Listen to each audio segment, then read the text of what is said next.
আসসালামু আলাইকুম viewers, welcome back to my channel জাহিজ kitchen. আজকে আমি আপনাদের পারফেক্টভাবে লইট্টা মাছ রান্নার রেসিপিটা শেয়ার করব। এভাবে লইট্টা মাছ রান্না করলে খেতে খুবই সুস্বাদু হবে এবং মাছগুলো ভেঙে যাবে না। আর এভাবে রান্না করলে খেতে খুবই সুস্বাদু লাগে। আপনারাও বাসায় এইভাবে একবার ট্রাই করে দেখবেন। চলুন রেসিপিটা তৈরি করি। রেসিপিটা তৈরি করার জন্য আমি প্রথমে নিয়ে নিয়েছি লইট্টা মাছ। আমি লইট্টা মাছগুলো কেটে খুব ভালো করে ধুয়ে নিয়েছি। আমার এখানে 1 কেজি পরিমাণ মাছ রয়েছে।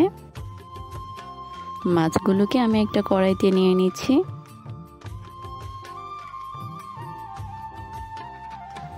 সবগুলো মাছ কড়াইতে নিয়ে নিয়েছি। এই পর্যায়ে আমি মাছে অ্যাড করে দিচ্ছি বেশ কিছু পরিমাণে পেঁয়াজ কুচি।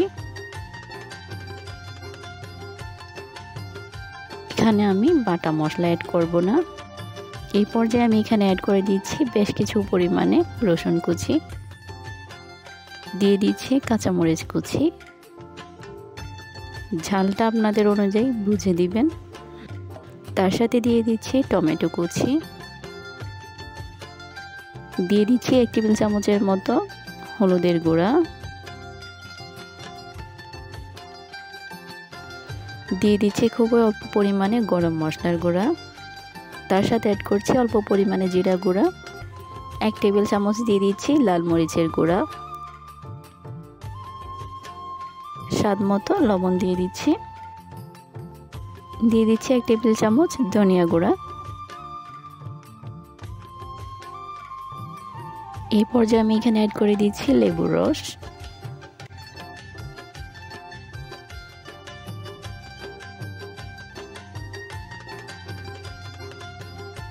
এই পর্যায়ে আমি এখানে অ্যাড করে দিচ্ছি প্রায় 2 টেবিল চামচের মতো সরিষার তেল। সরিষার তেল দিলে এই স্বাদটা আরও খুবই ভালো আসে। তেল দিয়ে আমি মাছ সহ বাকি উপকরণ হাতের সাহায্যে খুব ভালো করে মাখিয়ে নিব। এমনভাবে মাছগুলো মাখাতে হবে যাতে সব মশলাগুলো মাছের ভিতর যায়। আমি মাছগুলো খুব ভালোভাবে হাতে মাখিয়ে নিচ্ছি। এই পর্যায়ে হাতে যে মশলা ছিল সেগুলো অল্প পানি দিয়ে ধুয়ে দিচ্ছি। এখানে পানি খুবই সামান্য দিয়েছি। এই পর্যায়ে আমি ঢাকনা দিয়ে ঢেকে দিচ্ছি 4 মিনিটের জন্য। 4 মিনিট পর ঢাকনাটা উঠিয়ে নিয়েছি। ঢাকনাটা উঠিয়ে আমি আরও 1 থেকে 2 মিনিট রান্না করে নিব। লইট্টা ফিশ রান্না করতে বেশি সময় লাগে না, আর এটা বেশি সময় জাল করলে ভেঙে যায়। আরও 1 থেকে 2 মিনিট রান্না করার পর আমি এখানে অ্যাড করে দিচ্ছি বেশ কিছু পরিমাণে ধনেপাতা কুচি। এই পর্যায়ে আমি এখানে অ্যাড করে দিচ্ছি আধা চামচের মতো ম্যাজিক মশলা। আমি মাছগুলো নামিয়ে নিচ্ছি। একটা বাটিতে পরিবেশন করে দেখিয়ে দিচ্ছি। দেখতে পাচ্ছেন আমার মাছগুলো একটু ভাঙেনি এবং দেখতে খুবই সুন্দর এবং লোভনীয় লাগছে। আপনারাও বাসায় এভাবে একবার ট্রাই করে দেখবেন।